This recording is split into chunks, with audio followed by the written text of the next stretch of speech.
Un spécialiste au sein du ministère de la Santé revient sur l'ouverture des frontières et explique la nécessité et l'enjeu des conditions mises en place par le gouvernement.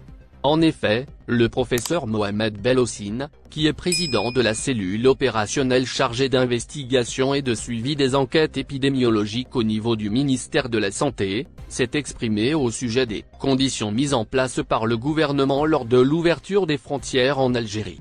C'est ce qu'a rapporté Echorouk, ce jeudi 27 mai 2021. Dans le détail, lors de son intervention sur la radio Chaîne 3, le spécialiste s'est prononcé sur le processus de l'ouverture partielle des frontières.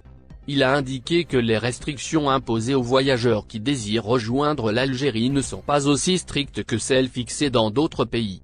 Ainsi, en répondant aux critiques qui ont suivi cette décision, celle liée au durcissement des conditions mises en place par l'État, le professeur a tenu à rappeler que la situation n'est pas encore revenue à la normale.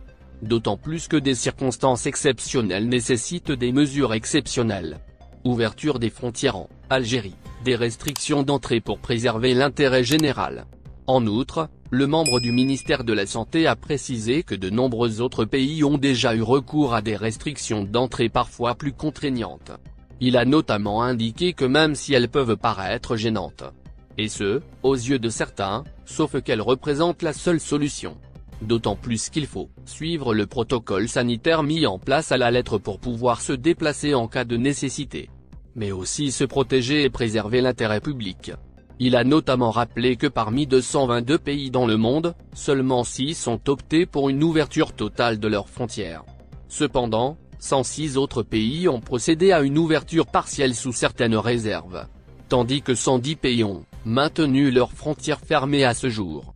Il est à noter, comme l'a indiqué le président de la cellule opérationnelle des enquêtes épidémiologiques, que le but derrière ces restrictions serait d'empêcher la propagation de l'épidémie, mais aussi la pénétration de nouvelles souches